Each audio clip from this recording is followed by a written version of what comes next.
Hi friends, இன்றைக்கி chicken குழம்பு செய்ய போகிறோம். எப்படி செய்யலான்னு பார்க்கலாம் வாங்க. அதுக்கு தேவையான பொருள் என்னன்னு பார்த்துக்கலாம். கருவேப்பிலை சேர்த்துக்கலாம்.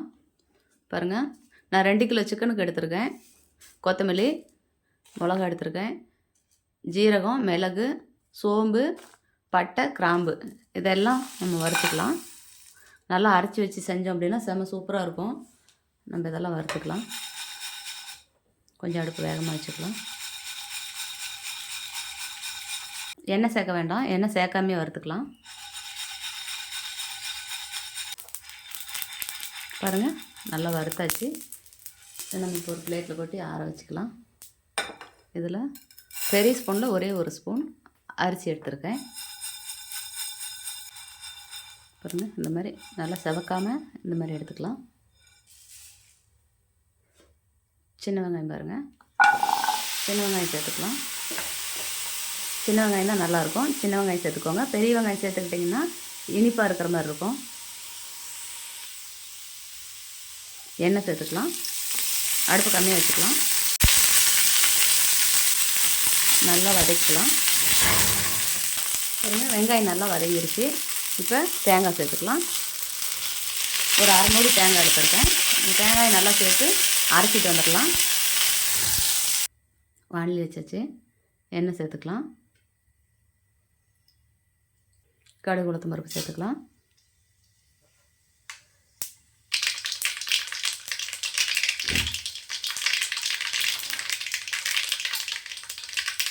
கருவேப்பிலை போட்டுக்கலாம். இஞ்சி போட்டு பேஸ்ட் போட்டுக்கலாம். அடுப்பு கம்மியாக வச்சுக்கலாம்.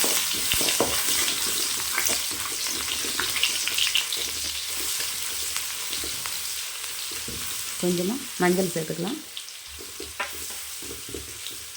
சிக்கன் மசாலா சேர்த்துக்கலாம். சிக்கன் பாருங்கள், இந்த மாதிரி நல்லா இளம் கோழியாக எடுத்து வச்சுருக்கேன். 2 கிலோ சிக்கனுக்கு தான் நான் இப்போ சேர்த்துருக்கேன். 2 கிலோ சிக்கன் நம்ம தோல் ஒழிச்சு போட்டோம் அப்படின்னா 1.25 தான் வரும். 1.25 தான் வரும்.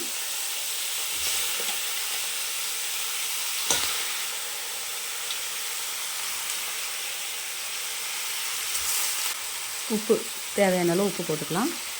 நம்ம மிளகா கொத்தமல்லியெலாம் வறுத்து அரைச்சிருக்கிறோம் இல்லையா, அதனால் நான் கம்மியாக தான் சிக்கன் மசாலா சேர்த்துருக்கேன். நம்ம இன்னும் வறுத்ததெல்லாம் சேர்க்கணும்.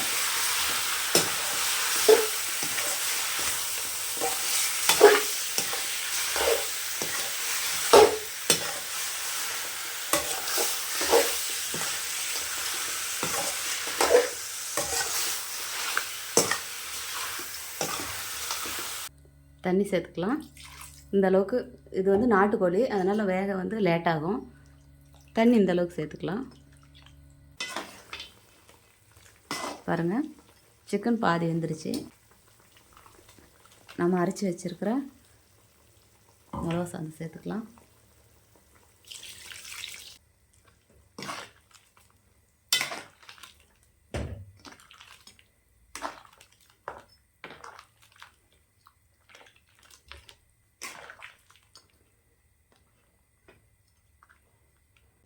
பாருங்கள், மசாலா சேர்த்துக்கலாம். சிக்கன் மசாலா காரம் கம்மியாக இருக்குது. நம்ம என்ன சேர்த்துனது காரம் கம்மியாக இருக்குது, அதனால் இன்னொரு பவுல் சிக்கன் மசாலா சேர்த்துருக்கேன்.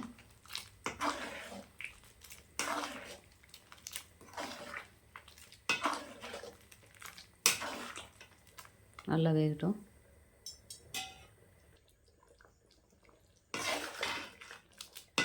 சிக்கன் குழம்பு ரெடி ஆயிடுச்சு.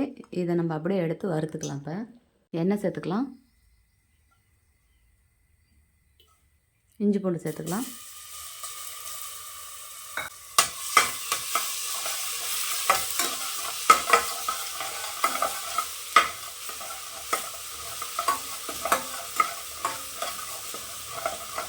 கருவேப்பிலை சேர்த்துக்கலாம். கொஞ்சமாக வரமிளகாத்தூள், கொஞ்சமாக சிக்கன் மசாலா சேர்த்துக்கலாம். இந்த எண்ணெயில் சேர்த்துக்கிட்டோம்னா நல்லா மணமாக இருக்கும். கொஞ்சமாக நம்ம அரைச்சி வச்ச மசாலா,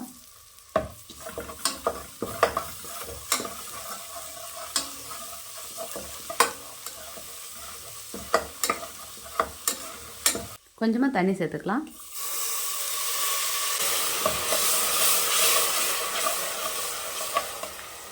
இப்போ நம்ம இந்த குழம்பு சேர்த்துக்கலாம்.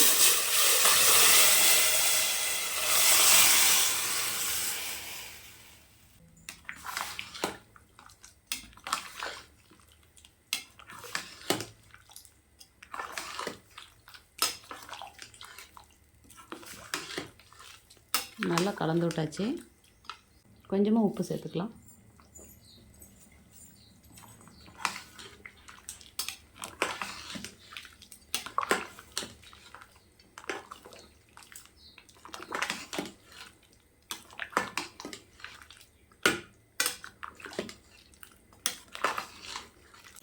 ஒரே ஒரு விசில் மட்டும் வந்தால் போதும், எச்சா வைக்க வேண்டாம். ஏன்னா கறி நல்லா வெந்துருச்சு, சிக்கன் நல்லா வெந்துருச்சு. அதனால் ஒரு விசில் போதும். ஒரு விசில் வந்ததையும் பார்க்கலாம். ஓப்பன் பண்ணி பார்க்கலாம். செம்ம சூப்பராக இருக்குது. கொத்தமல்லி தழை போட்டுக்கலாம். பாருங்கள், அரைச்சி வச்ச நாட்டுக்கோழி குழம்பு ரெடி ஆயிடுச்சு. இதே மாதிரி நீங்களும் உங்கள் வீட்டில் செஞ்சு பாருங்கள். செஞ்சு பார்த்துட்டு எப்படி இருக்குன்னு எனக்கு ஒரு கமெண்ட் பண்ணுங்கள், லைக் பண்ணுங்கள், ஷேர் பண்ணுங்கள், ஒரு சப்ஸ்கிரைப் பண்ணிடுங்க. இந்த மாதிரி அரைச்சி வச்சோன்னா செம்ம சூப்பராக இருக்கும். நல்லா ஒயிட் ரைஸ்க்கெலாம் செம்ம டேஸ்டியாக இருக்கும். பாருங்களேன், நல்லா இதில் வச்சு நல்லா ஒரு விசில் விட்டோம்னா போதும். ஒரு விசில் தான் நான் விட்ருக்கேன். ட்ரை பண்ணி பாருங்கள்.